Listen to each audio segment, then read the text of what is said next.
Oh, hello, and welcome back to another episode of the DZ Hangout. Hang out with myself, DZ Magadani, and today I'll be hanging out with Mr. Ravere. How are you doing? I'm fine and you, Uh, Papa Church. I'm doing good. I'm doing good. Don't forget to subscribe. I'm chilling with Mr. Ravele. He is a teacher and also a marathon runner. He will be sharing tips on how to be a marathon runner like him. If you want to be a teacher, he will share some of those advices. And Mr. Ravele, I believe that we can start with your school years.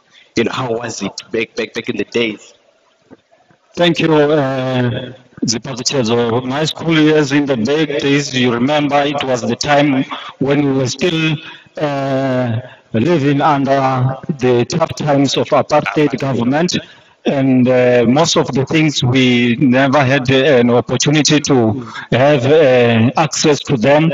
We were so much limited in so many things, and we were so much restricted in such a way that getting more information and being involved in things like the extramural activities like sports, as a black person, it was difficult for us. The only thing that we know about was soccer, playing soccer in the street. But the issue of being involved in other sporting activities, it was only reserved for whites. Most of the participants were whites, and most of the people who were running those sporting activities were whites. We will only find blacks in soccer. So maybe it's why we now have a lot of clubs that are black owned, and most of the participants are black people. So we started venturing in this sporting activity, many of us, when we were now old enough. But when we were so young, it was difficult to participate effectively in athletics. So how did you push through? Because a lot of people they have that thing because I'm poor or because I'm from this poverty stricken place, I cannot be successful. How did you do it? To tell you the honest fact, I grew up in a village where poverty it was seen left and right. But because some of us we had an advantage of having parents who were educated, so it was difficult for us not to focus on in schooling. So then you find yourself that you have to go to school. You have to be very much. Active in schoolwork, and because the parents want you to achieve something, because they know they have got a light, they open up, they understand that the future is in education. But the difficult part was when you are living with some of the friends who were not encouraged maybe from home. It was difficult. We have to strive very hard in order to achieve what we have achieved. So you were determined in what you wanted to do. So when did the sport thing begin? Like now I want to do sport because when you were saying you said that the only thing that was famous back then was soccer. And even now, like soccer is that popular sport. But how did you say, now I'm not playing soccer, I'm just going for running or marathon? Thank you. No, you see, like I said, I grew up playing soccer from childhood. Or from I grew up playing soccer. Then time came when I never had time, because you see, soccer is too much demanding. So you have to have more time for practice. And when the soccer federation was now changing, that's where we now start to see people going for a lot of for camping, where you can find yourself out of your home for the whole weekend. Now, by then, I was now working, and I realize now is affecting my job, and now I love sports. I love sports very much. That's why I said I sit down after I realized that hey, after stopping playing soccer, my body was now changing. I said no, I don't like my body to become so big. Now I sit down and identify which sport can I participate at any time without maybe being given a time to practice. Then I realized now running athletics, it was something that I can now join. Now I realized in 1998 there was championships organized by SATO. I was a teacher by then. Organized by SATO, I went and participated, and I realized, oh, I've got a potential. I can run. Then from there, the beginning of 1999, I now started to become fully a participant in athletics. I joined the athletic club. From there, I now try to get some training programs on how to train. That's the very same year that I changed my career in sport from soccer to running. I also entered for Comrade Marathon on the very same year. 6 months from there, I started training for the Comrade Marathon, and I'm now running since 1999. I've never stopped running. I'm still running up until now. In fact, we were disturbed by COVID-19 for the past 2 years, but in reality, I've never stopped running from 1999. So I done. Yes. This thing that was the Durban Marathon that you were at. I heard that Yes. some people died, some people are in hospital. Are you not scared? Because that same week after running, you came back and said you were a little bit sick. Were you not scared of dying? I'm not scared. I'm not scared. No, the only thing is you need to know what is it that is needed when you are preparing for that. We call it it's a marathon that needs endurance, and it needs focus, and again it needs a thorough preparation. So I Google and maybe look at what other coaches are saying and other experienced runners like Bruce Fordyce used to say during preparation and during running. So you will find that when you are running, your body will tell you that now I am tired. And you find people forcing themselves to continue running. Then, whereas once you can feel that your body needs rest, you have to reduce the speed and run comfortably. And then when you recover running, then you will increase the speed. And when you finish, you must know what to do. There are people who you see while they are finishing, they are collapsing. Yeah. So what do you need to run very fast? Whereas who have finished, those who are there and for money, they have already finished, and now you are now just a social runner, and you want to run very fast at the finish line. That's why you find many people collapsing at the end. So then after that, you said that some people get sick after 2, 3 days. Yes, the only problem is what do you do after running? You have to have a recovery period. You also need to eat proper food that will make you to recover very fast. That is the problem that many people do. They don't eat proper food that makes them to recover. Again, they don't give their body to rest to recover. So I was looking at what Bruce Fordyce said that after running, the best thing people must give themselves at least 2 weeks to recover. Because when you recover, you remember your immune system will be exhausted. Then you have to make sure that your immune system get back to normal again. Also, If you quickly go back to running, then you are going to destroy yourself. so the advice that you can give to the viewers is that when you are finished with running, relax. Oh, You have to give yourself time to recover. to recover.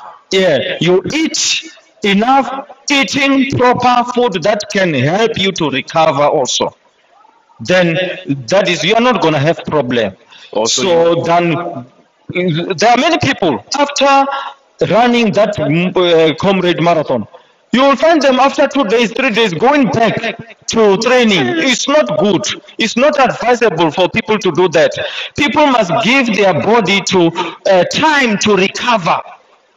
And when the immune system is back to normal, then they can go back to training and continue with their training, but taking it slowly. Maybe they want that money because I heard that hey, there's money when you're running the Comrade Marathon thing. Can you live with that thing or just running and running and running and earning money and surviving as a normal human being, or you have to do some side hustle? You see, there are people who are there as social runners, like me. I'm a social runner. And there are people who are there for competing for money. They want money. So if they don't run fast, there is no way that they are going to get money. So that's why you find them crawling, finishing. You saw the lady who finished third. She was crawling, failing even to stand up, but pushing herself because in her mind is that she wants to reach that line, being at the top 10, where she will be able to get money. She was bad. So, Yeah. okay, if you could go back and give your 18-year-old advice, what could be that advice that you can give to your 18-year-old? Yes, if I can give an advice to 18-year-old people, I will say there are things that are very much important in life. One of the most important thing is the one that opens the door for everything, and that is education. And once you are educated, everything, life becomes easy. And you see, sports like this that I'm in, you can do it even when you are involved, when you are focusing in a certain career. Focus is very much important in life.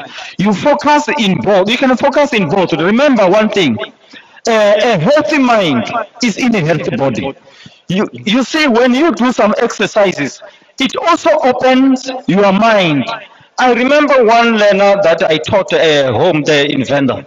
That boy, he was now fully involved in sports, but in studying, in education, he was very, very low. But let me tell you, he passed matric one same year. He did matric and passed it. People were very much shocked because that boy was helped because he was training, exercising, making his body to be fit, to his body to become so much healthy, which makes him to also have a healthy mind. There are a lot of examples I can give you. You know about the soccer player Siyabonga Ngezana, a Chiefs player. So I taught him. You taught him. From grade 11. And that boy, let me tell you honestly, when it comes to school, he was struggling. But just imagine, he passed matric. And people were very much shocked. Why? Because the body is healthy. And when the body is healthy, it means it also sharpens the mind. And then you will find that whatever you study, it will stay in your mind. So, and things will be easy for you. Sorry. So, what can you say to those who have went to school and they have acquired their degree, but they're not getting a job? They're trying each and everything, but they're not getting a job.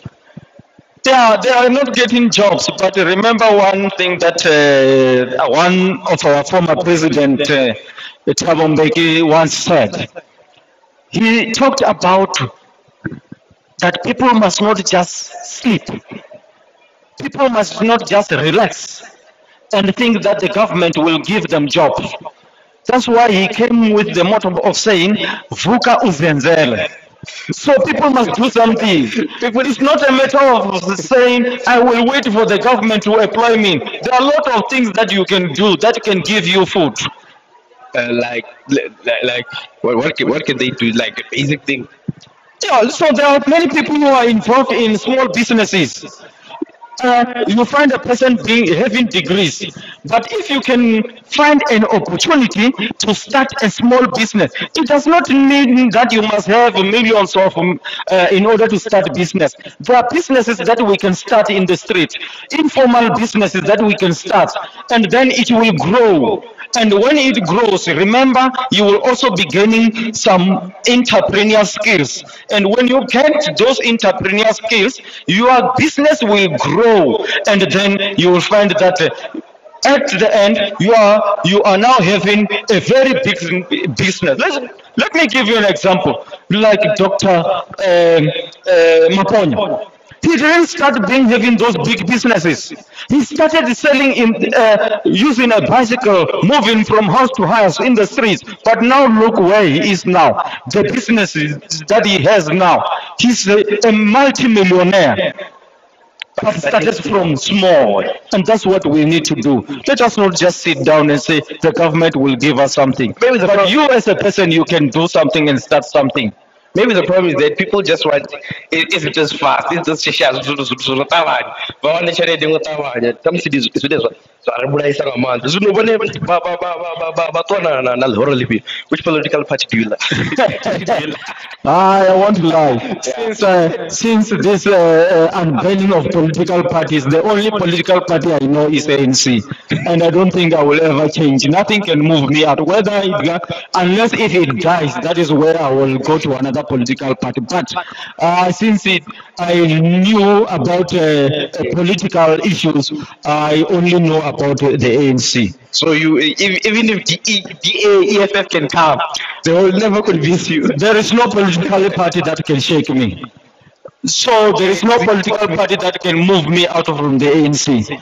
It's only the ANC that if it dies, then I will decide which party to follow. But up to now, I am settled. So let's just say EFF is just coming with the same motive, like giving people social grant, building houses. Still, you would change. No, they are just continuing from what ANC is doing. So it's nothing new. There is nothing new they can tell me. So Yeah. So if you could go to your career, the teaching career, what made you to decide that I have that thing to speak to the children and do something? Yeah, thank you very much. When it comes to my teaching career didn't start when I was doing grade 12. No. My teaching career started when I was still a learner by then. When I remember well, when I was still doing grade, now we call it grade 9, standard 9, now is grade 9, Form 2 at my time.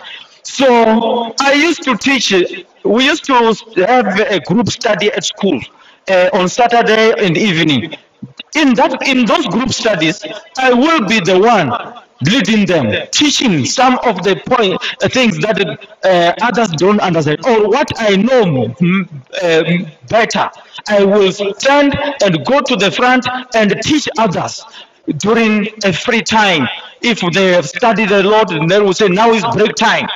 Then when I moved to now grade 10, which is by then it was Form 3, we once have a teacher who got an accident. That teacher used to teach us geography. I took an advantage of taking the book, reading from the first chapter, teaching my friends in class during the period of geography when the teacher was still hospitalized. I still remember he stayed in hospital for almost 4 months, and I took an advantage. I got trained throughout my studies while still doing secondary school. I was doing teaching up until I went to formal training at the university. So even when I was at the university, when I was doing my last year, I was also appointed by the university as the tutor, teaching the level 1 teachers, learners, those who were doing first year at the university. I was teaching them geography, teaching them map work, and that's what I was specializing on. And mostly, I find that my performance in the part of map work was very good. That's why the lecturers took me to go and help the first year learners or first year students. So your favorite language, your favorite subject was geography. My favorite subject was geography from the start. You know, one thing that makes you to become in favor of the subject is who is in front of you. The teacher who was teaching me geography, that man, I became in love with him. And that makes me to be in love with the subject. So we were very, very much close. We were very, very much close. So And if you hate the teacher, you hate the subject. if you hate the teacher, there is no thing that you are going to get in. Even when the teacher can teach using all the methods, you won't even listen to that teacher. Okay, I think we have to go back to the marathon thing because we did not finish. We had something to touch on. What was your longest marathon you've ever read? Thank you. My longest marathon is Comrade Marathon. You know, Comrade Marathon is 90 kilometers.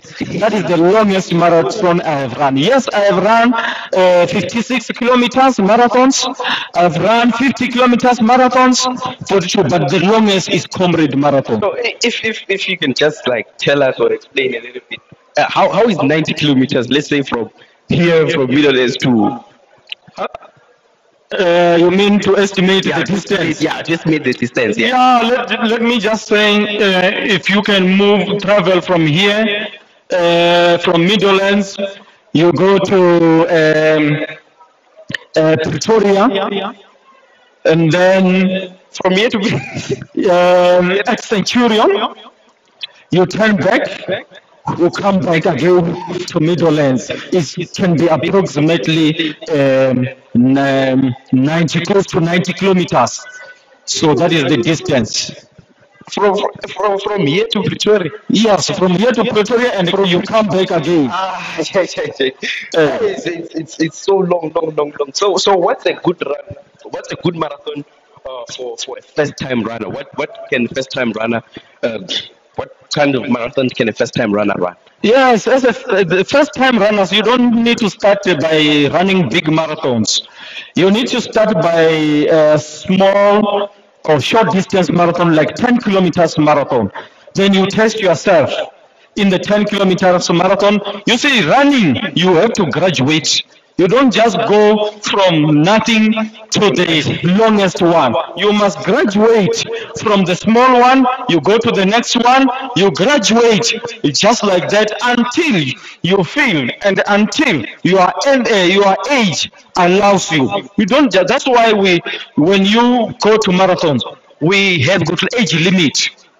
We have got age limit. So you go according to age, you graduate according to your fitness level and according to your endurance. You cannot go to the longest distance marathon if you don't have an endurance. You must first train yourself to endure long distance. Thank you, Mr. Raven. And this is the DZ Makadani channel. And please don't forget to subscribe. And we will keep on giving you precious content. Thank you. Thank you.